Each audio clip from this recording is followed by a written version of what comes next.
Well, hi, everybody. We're here again with the CommTALK podcast by BVS Film Productions. Today, I have a really special guest, someone that I'm really glad was able to come onto our show. His name is Bob Burg. He is a Hall of Fame speaker, co-author of the international bestseller, The Go-Giver, which has sold over 1 million copies and is translated into 30 different languages. Bob, it is so great to have you here. Thanks, Dan. Great to finally get a chance to speak with you in person. Yeah, Online as it may be. right, exactly. It was funny because I've known you through a client of mine that you were on his podcast, and I said, you know what, I got to go read that book, The Go-Giver, and I read it, and I'm like, wow, this is really something. A lot of things overlap, but a lot of things were new that just kind of opened my eyes, which is Yeah. Well, amazing. John and I, John David Mann, my awesome co-author and really the lead writer, storyteller, one of the things we found right from when the book first came out is that and we always said there's nothing new in there, right? I mean, Yeah. universal laws and principles are universal laws and principles. And so many of the people who, like you, who related to the book, it wasn't that you learned new things; you simply related to what was there that you were already doing for a long time. Yeah, And that was really the first wave of people who kind of adopted the book and passed it along. It was those who said, "Oh yeah, okay, yeah, this is what I've been doing." right, exactly. So yeah, tell us a little bit about yourself and maybe the premise of this book. I think that's really the whole thing. Yeah, well, the premise itself is very simple, and it's simply that shifting your focus, and we believe that's really where it all begins, shifting your focus from getting to giving. Now, constantly and consistently providing immense value to others. Yeah. Understanding that doing so is not only a more fulfilling way of conducting business, it's the most financially profitable way as well.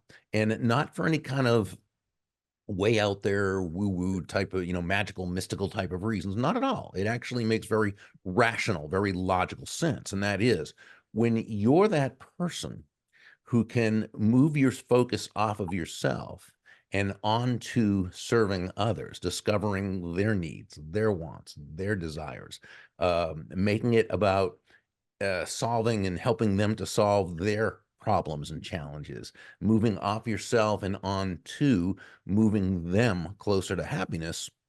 Well, people feel good about you.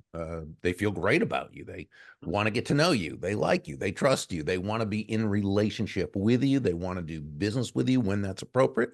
And they want to tell the world about you. They want to be your personal walking ambassador.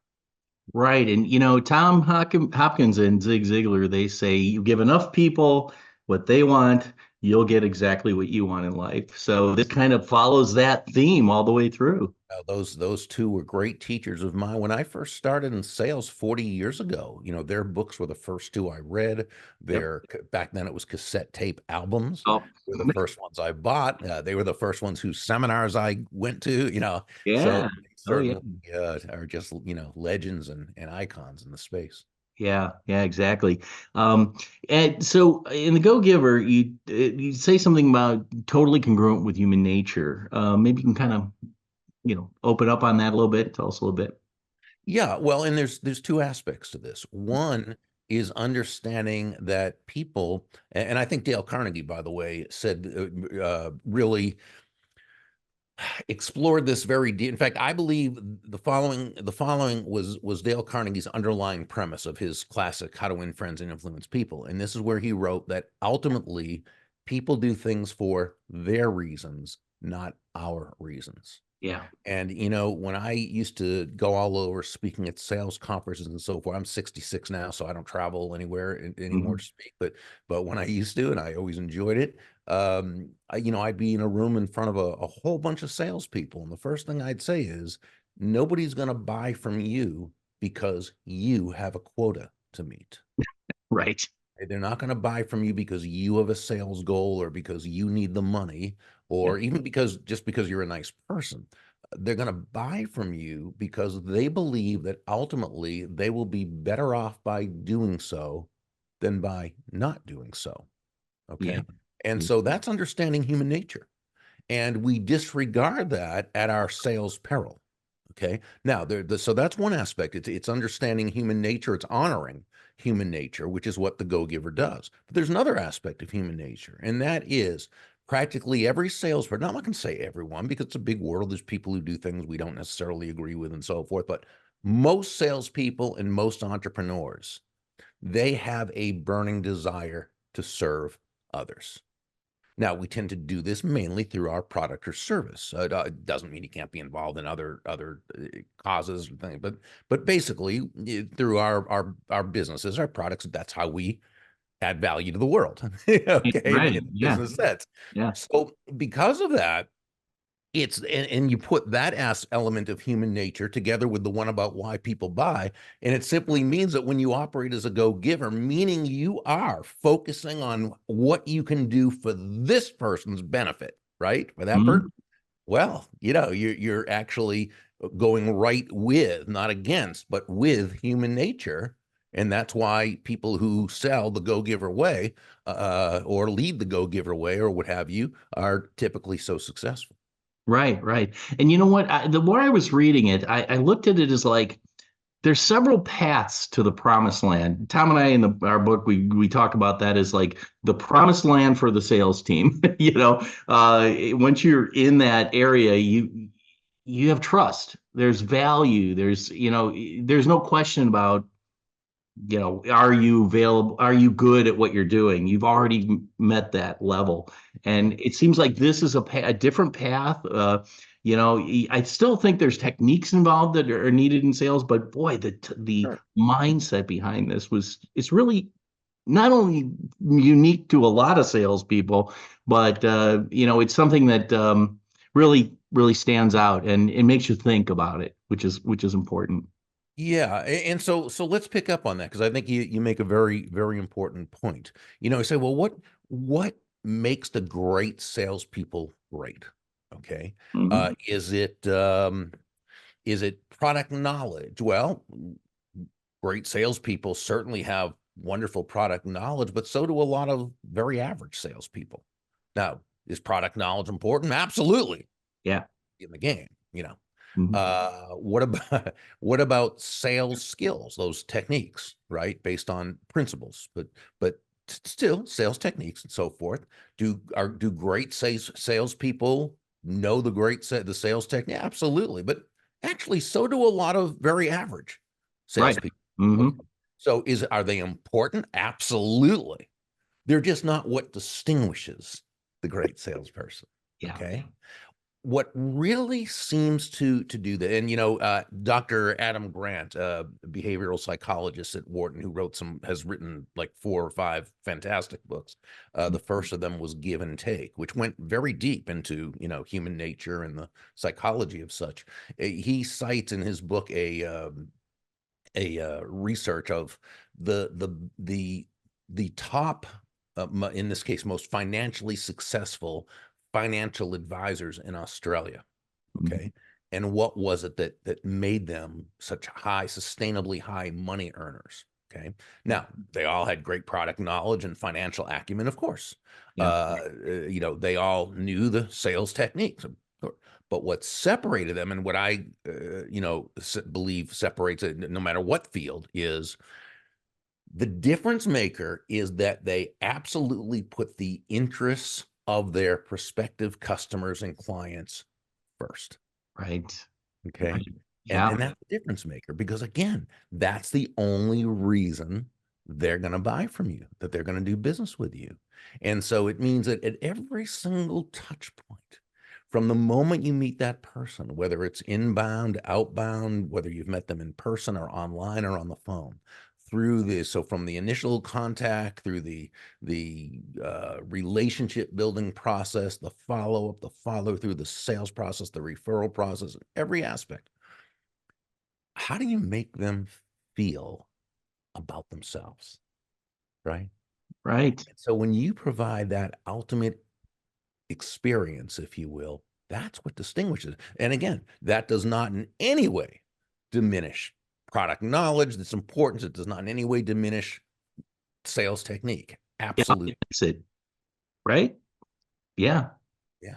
No, great stuff. So you know, I think some people would feel uncomfortable with this, especially salespeople that maybe not aren't highly skilled in this.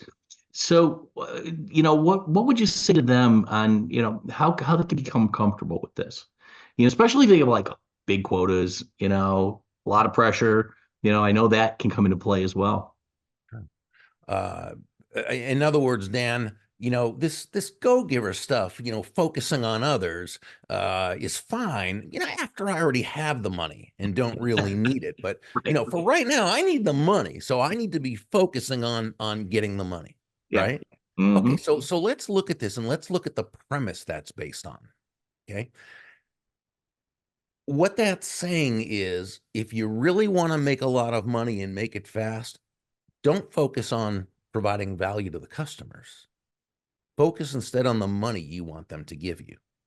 Now, I don't know about you, but I never found in my sales career that caused people to want to buy from me.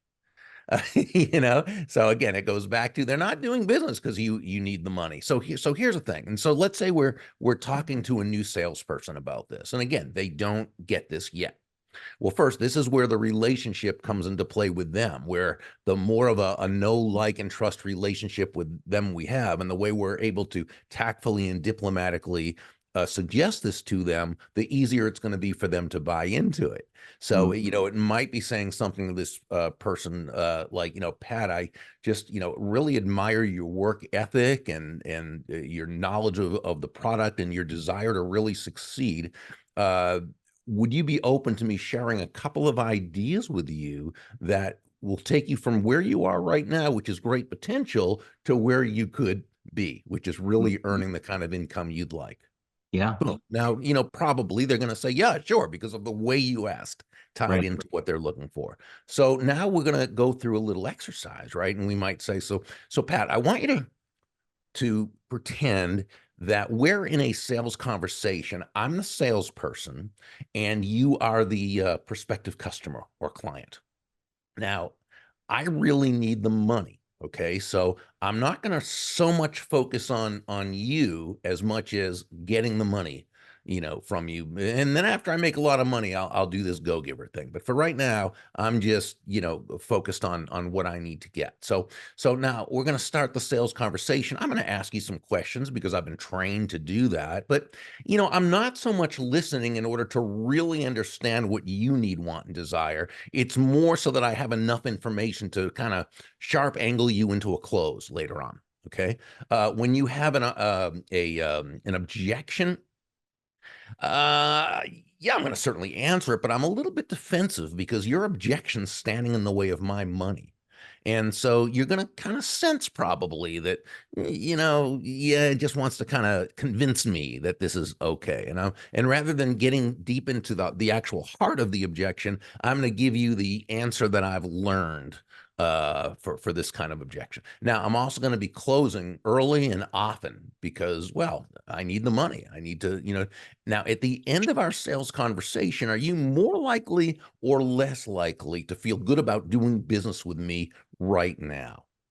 And now, if they don't right away say, no, less likely, I'll say, most people would probably say less likely. And Mhm. I will agree. Okay. Now, let's say same situation.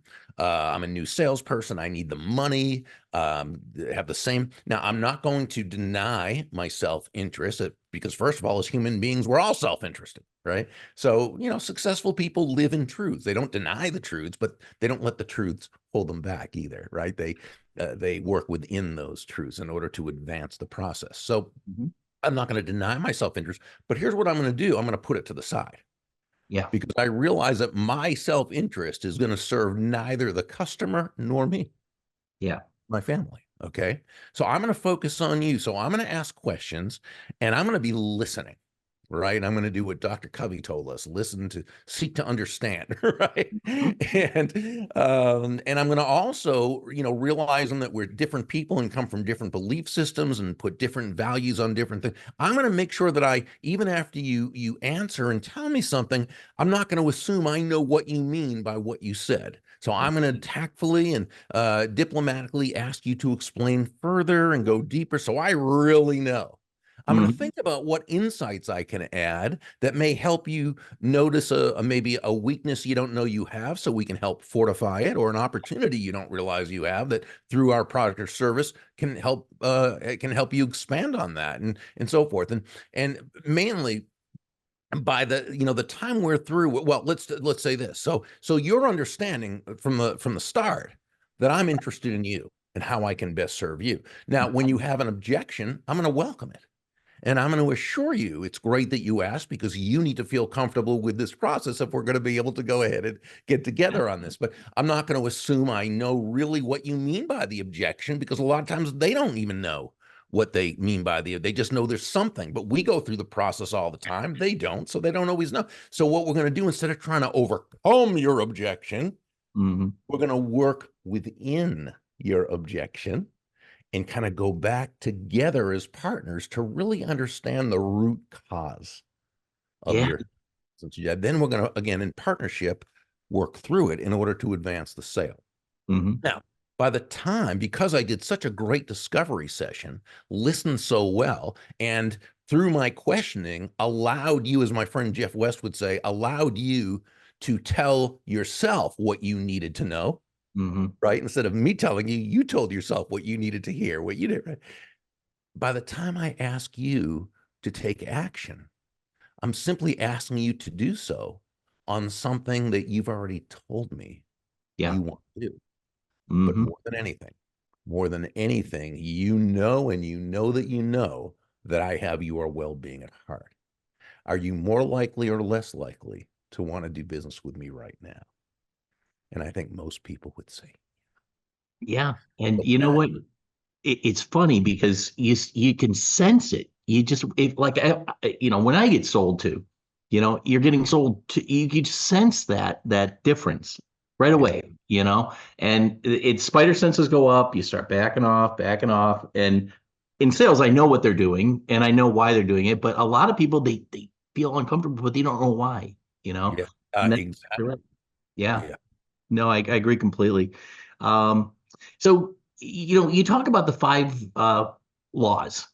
And what are those laws?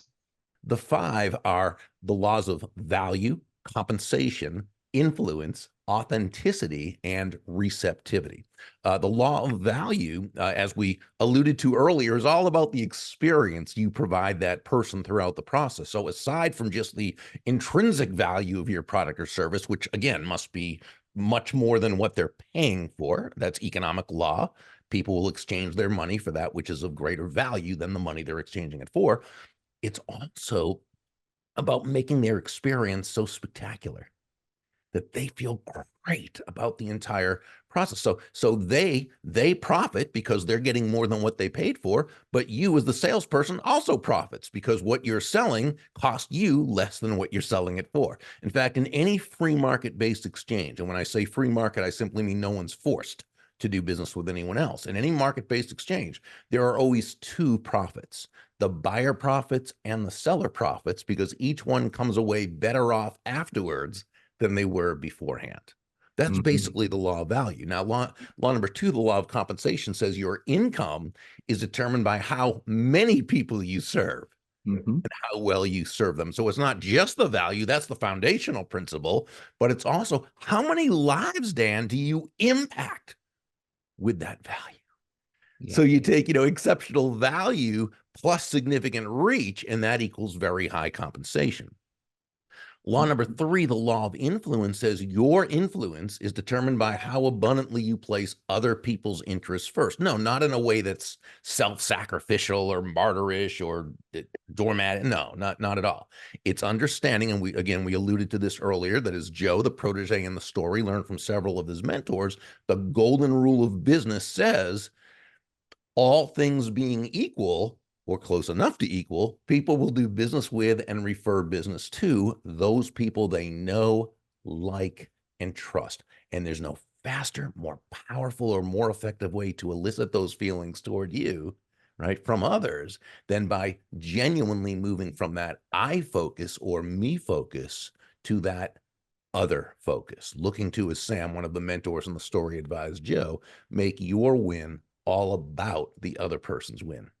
Yeah. Law number 4, the law of authenticity, says the most valuable gift you have to offer is yourself.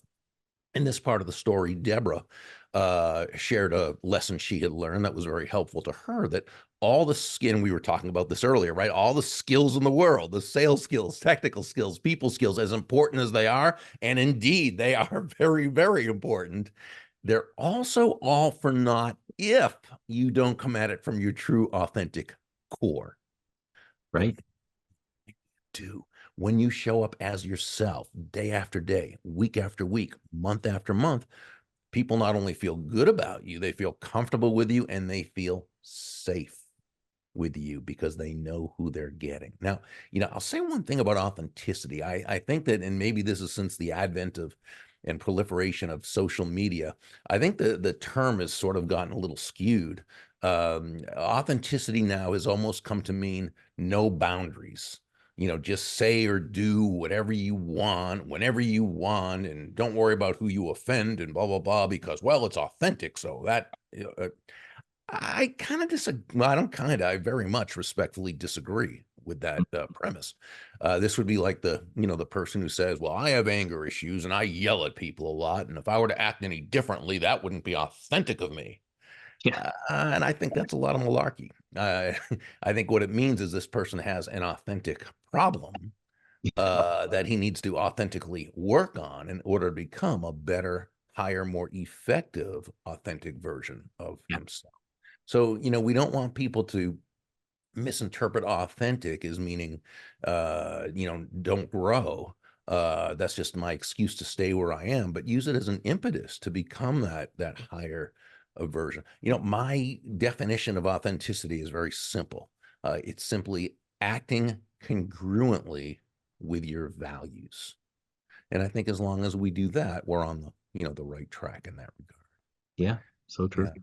Yeah. And then the last one's the law of receptivity. And this one says the key to effective giving is to stay open to receiving. Well, this means nothing more than understanding that, yeah, you breathe out, you also have to breathe in. It's not one or the other, it's both. You breathe out carbon dioxide, you breathe in oxygen.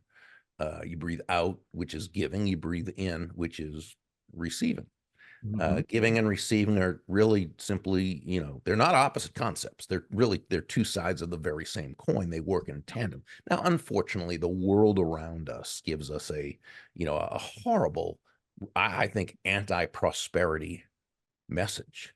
Yeah. And so, you'd think, gosh, anybody who does well financially did it on the backs of others or through nefarious means. Now, again, it's a big world. People do things in ways, but by and large, and especially to the degree you operate in a marketplace where no one's forced to buy from you, the only way you can profit is by providing immense value to the lives of lots of people. And it's Yeah. always about them, right? You need to be authentic in how you're doing it, and you need to be able to then receive. But so much of it is getting past the mental blocks of being able to receive, which is why I'm a big believer. While John and I touched on it in this chapter in the book, we certainly don't go into detail on it, but there's fortunately a lot of great authors, speakers, practitioners on the topic just of prosperity and abundance. There's, people like Randy Gage and Bob Proctor, late Bob Proctor, Lisa Peterson, fantastic work. Mhm. Ellen Rogan, Sharon Lecter, Ken Honda, David Nagel. I mean, there's some, and my feeling is read their blogs and listen to their podcasts and watch their videos, because what they talk about, very little of it is the how-to aspect. Really, it's the mindset. Yeah. It's that, and it's replacing the garbage anti-prosperity message with those good, healthy, pro-abundance, pro-prosperity messages, and it's really working through our unconscious beliefs that often keep us from receiving what we really deserve. I totally agree. And you know what? It's not just in the sales world. This can go everywhere. I started doing one thing I got really golden nugget I got out of this was I started doing it with vendors. I stopped treating vendors like vendors, and they are opportunities in addition to being a vendor, and opportunities to build relationships. And I saw a lot of unique things out of that. Yeah. Your vendors are also stakeholders, Right, and right. they're also friends, and they're also human beings. Yeah, and sometimes you don't think of them that way, especially when they're coming at you, 50 at a time on your emails, how do you filter those? But if you're nice to all of them, Yeah. don't give the farm away. Yeah. Don't give a half hour to each one of them, but just a little time, talk, work your way through it. You can find those right people that you want to work with, which is nice. So, wrapping up, we're closing a little bit. If there was anything you'd like to tell a new salesman, maybe that one thing that you could tell someone new in business, new in sales, what would that one thing be that they could take to the bank? Yeah, I think it might be something that an old mentor said to me. I consider him a mentor, even though it was just one piece of advice. Mhm. We call him one of my other life mentors. Her name is Dondi Sumachi. She and I would talk, and I think she coined the term drive-by mentor, and I probably agreed with it because she's so brilliant. So I usually just agree because it's always agreeable. And a drive-by mentor is that person who just happens to show up at that right time. You may know them indirectly, or you may never have met them, or you might be just in a conversation. You might just hear something, but they happen to say the exact right thing that you needed to hear at the exact right time. Mhm. At the exact right time, you were ready to receive it. And I remember I was in a sales slump about 2 years in. I was in a sales slump, and the more of a slump I was in, the more I was focused on myself and getting out of the slump. Well, we know that people don't buy to get Bob Burg out of a slump, right? Right. And I was really, but so this guy who was in the company that I was working for, he wasn't in the sales department. I think he was an engineer. And he was one of these guys. I didn't know him real well, but he's one of these real quiet people who didn't say much, but whenever he did, it was, pretty profound. And so I think he saw me as that guy, sort of like Joe and the Go-Giver that I would write about with John David Mann 20 years, 25 years later, whatever it was. But he saw me as that kind of young, up and coming, ambitious, aggressive, but whose focus was wrong. And he said to me, Berg, he was a last name kind of guy. He said, Berg, can I give you some advice? I said, yes, please do. I need it. And he said, if you want to make a lot of money in sales, he said, don't have making money as your target. Your target is serving others. Now, when you hit the target, he said, you'll get a reward. And that reward will come in the form of money. And you can do with that money whatever you choose. But never forget, he said, the money is simply the reward for hitting the target. It's not the target itself. Your target is serving others. And what that said to me was great salesmanship is never about the salesperson, right?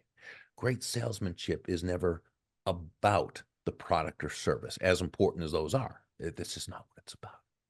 Great salesmanship is about the other person.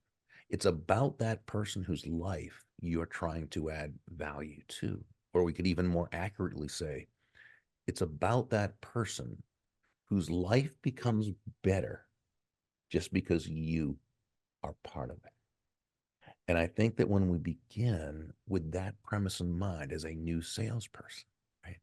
I think now we begin, 9 steps ahead of the game in a 10-step game. Wow, powerful. And so true. So true. Well, Bob, it has been absolutely fantastic having you on our show. How can people find you? The best way is just to go to burg.com.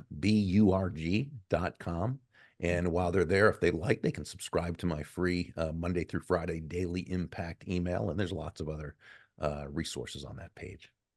Outstanding. Well, again, great to have you on our show and look forward to getting this out shortly so many can benefit from it. Thank you, Dan. I appreciate you.